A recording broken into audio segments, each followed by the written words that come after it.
Hello. Today I'm going to be discussing against horse slaughter, and my name is Elizabeth Miranda. History and background.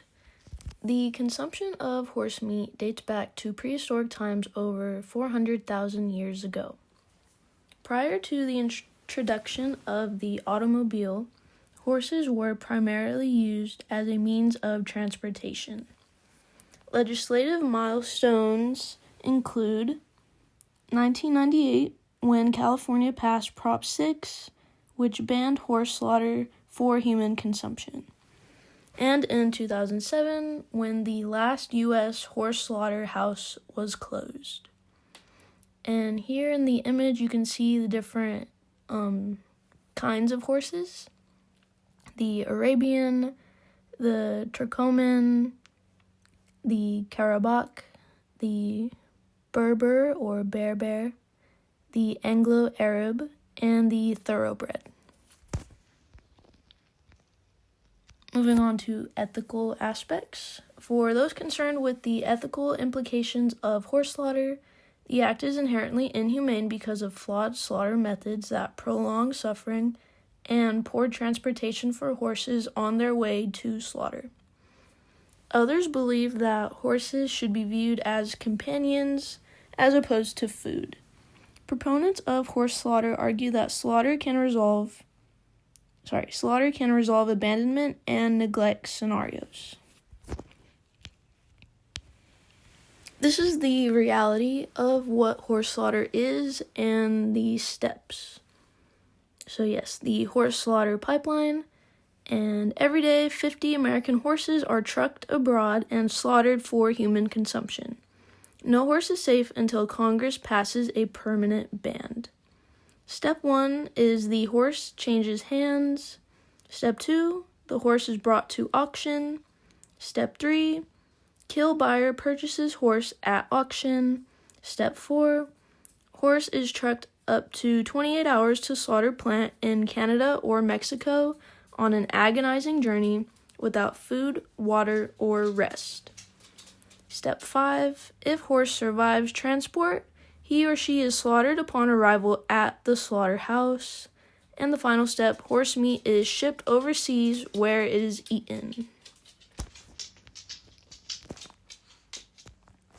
Cultural and sociological aspects. The United States culture views horse meat consumption as taboo, making it rare. In countries like Italy, Canada, and Argentina, horse meat consumption is normalized. Globally, the largest consumer of horse meat is China.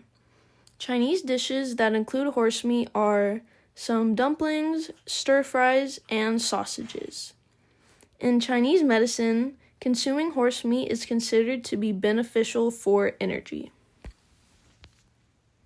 This is a global map of horse meat consumption. Excuse the low quality of the map, but it is clear that the darker areas are where horse meat is more often consumed, such as Western Europe and the west of China. And in the U.S., it is white and light in color. That means there's not as much consumption. Current events. SAFE Act reintroduction as of 2025. The Safeguard American Food Exports, aka SAFE Act, was introduced to ban horse slaughter and the export of horses for slaughter. Investigation of Bureau of Land Management adoption incentive program, where horses are adopted and later sold to slaughterhouses. Basically, this means that if I was to go and adopt a horse for the incentives, and then I pocket the money and sell the horse back to a horse slaughter plant, then that would be sort of the scam of it, and the investigation of the Bureau of Land Management, they're investigating it. Against horse slaughter. Arguments against horse slaughter include inhumane transport methods and the view that horses should be companions only. Also, dangers of horse consumption, such as unsafe substances in their systems, like veterinary drugs, and there are no regulations when it comes to processing horse meat in the U.S.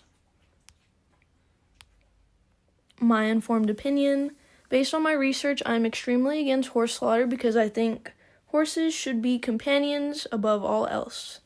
I'm against the slaughter of any animal with an exception for end-of-life services for suffering animals, such as those you cannot treat and they're miserable and things like that. Growing up in the United States where horse meat consumption is rare has provided me with the perspective that horses should not be eaten under any circumstance because they are deserving of the right to life and prosperity. This is my works cited page. I reference the American Wild Horse Campaign, the ASPCA, the Equus Magazine, the American Wild Horse Campaign again, but a different article, and the World Population Review.